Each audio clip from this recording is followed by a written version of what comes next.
and enjoy it. But there's a chance here. Well, I tell you what, it should be 1-0. I thought it was going to be the curse, the commentator's curse there, Jamie, with me going off-piste a little bit, talking about our young fan from India. The game developed very, very quickly. Elise was through there. How has he missed? He's got a really good chance. He's got in between the two central defenders. Can't believe he's missed the target, really. But Leno didn't even have time. Finds Elise. He's going to go to goal with his right foot. Thankfully, he choked the shot completely. Just easy take for Bernd Leno, who's hurt himself. He's thrown the ball straight out of play. He went down so early. There was nothing on the shot. It was a real daisy cutter, but not really. No, it's along those lines, isn't it?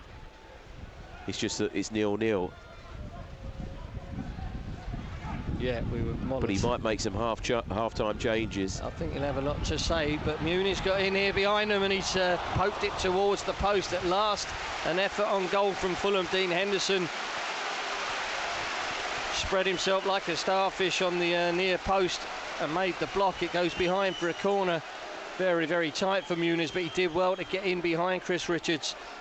Very, very difficult from that angle as Polina floated it over Chris Richards to try and beat the keeper, but he poked it towards goal. Fulham have our first corner of the game. It'd be a great way to take the lead. Pereira from the right-hand side. It'll be an outswinger with the right foot. It's a decent ball when it's headed over. It was Issa Diop who got up.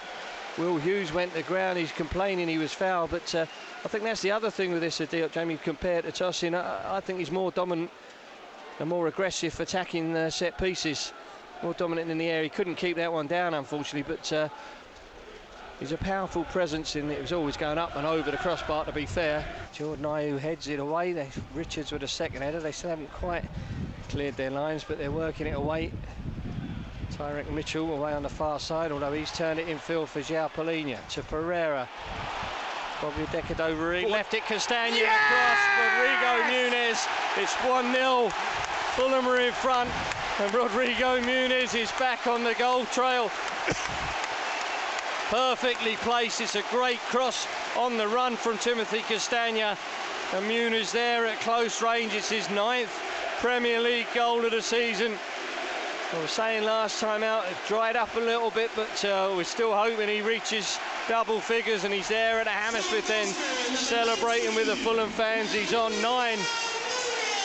Let's hope he goes on to reach double figures this afternoon, but it's a good move from Fulham. Timothy Castagna, that's a great ball in, perfectly weighted, and Muniz has found a little bit of space in the 6-yard box, attacking it, a diving header, bang, and Fulham are in front.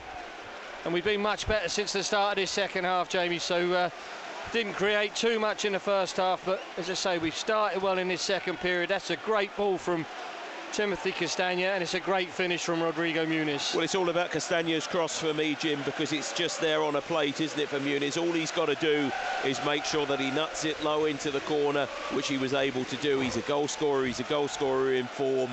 Great, great header, textbook you would say, but it was all about the cross. Brilliant from Castagna. I thought maybe Pereira had overhit that pass, but play on. Calvin Bassey sidesteps a couple of Palace players and feeds it out towards Pereira. Keeps it in play down below us on the left-hand side. Iwobi starts a run on the overlap. Pereira heading into the box. Is he going to find Bobby Decadova-Reid? He did, and it was just running past him.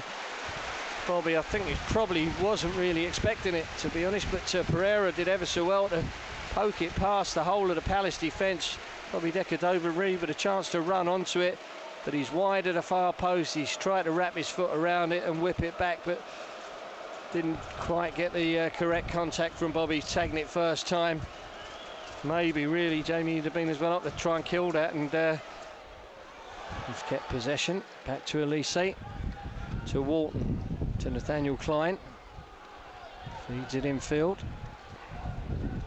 Elise gets it back. Oh, and then a shot on target as well, saved. I'm glad he laid it there, Edouard, Jim. I thought he could have taken the shot earlier. Yeah, it's a low shot on target from Edouard. Here. I didn't even see him come on, to be honest, but Leno went down quickly to his right-hand side, made the save, but then we scrambled it behind for another corner.